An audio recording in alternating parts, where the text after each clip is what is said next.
Real Exorcism Diary Exposed, Myth, Miracle, or Misunderstood Case. A single document shaped the scariest movie ever made.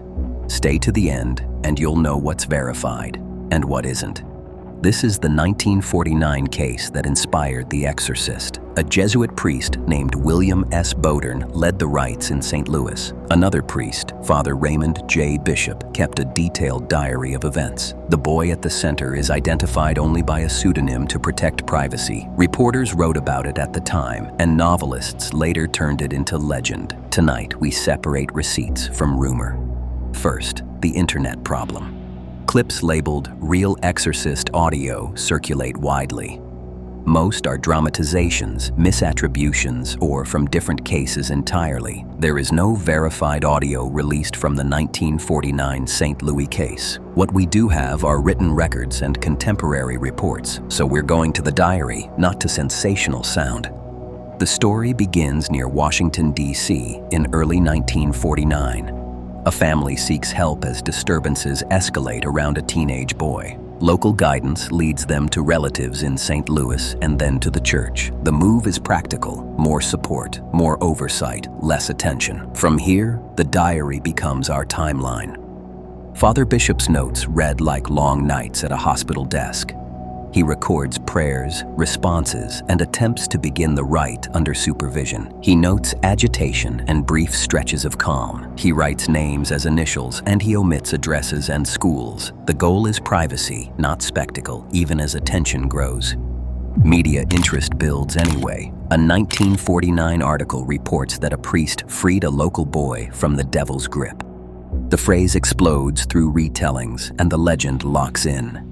Decades later, a film cements the myth in pop culture, but the lived record is still a set of pages in a binder.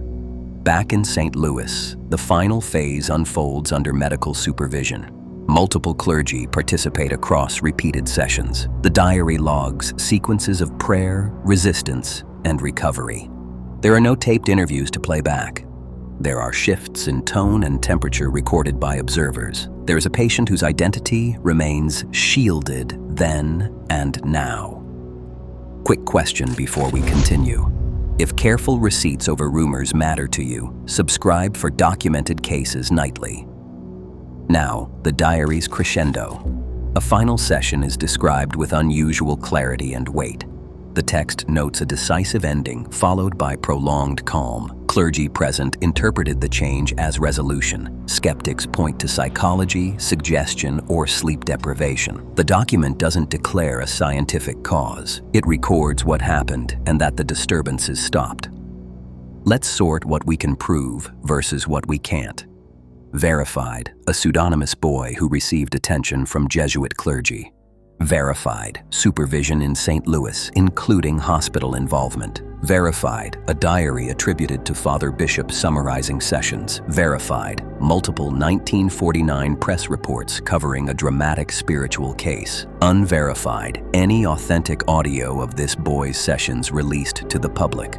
Unverified, the internet clips labeled as the Exorcist tapes from 1949. Part of the confusion comes from a different case in the 1970s that does have tapes. Those are separate people, separate years, and separate countries. Conflating them makes good clicks and bad history.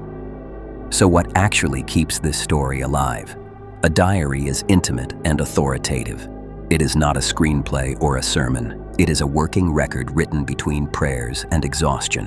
When culture demands spectacle, silence feels more convincing than screams. And the fewer hard details we have, the stronger the myth becomes. Think about the ingredients. An unnamed teenager, a respected religious order, a hospital setting at night, a handful of lines in a newspaper.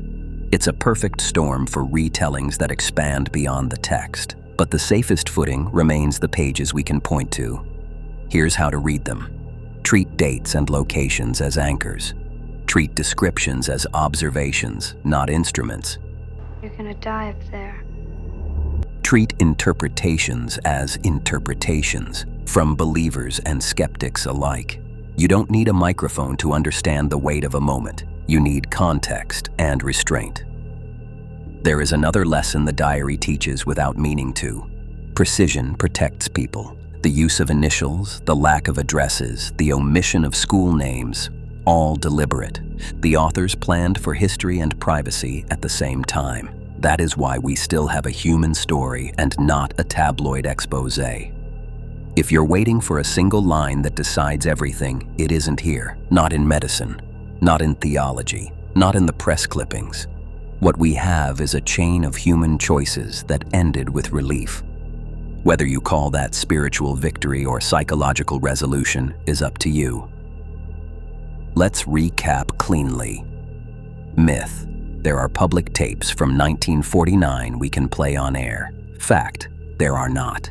Myth: the movie's scariest moments are copied straight from recorded sounds.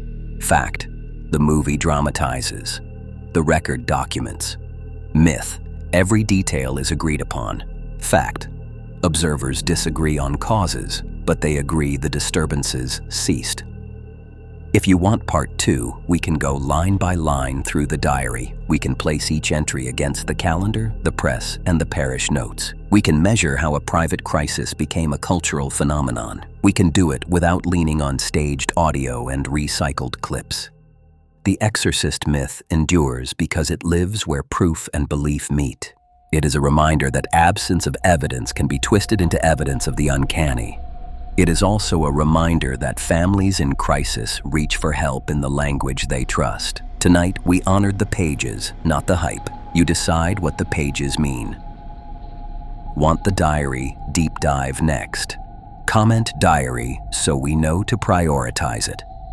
Subscribe for nightly investigations with screenable sources in the first 5 seconds. And remember, some items are reported or alleged, and sources will be linked in the description. Thanks for watching.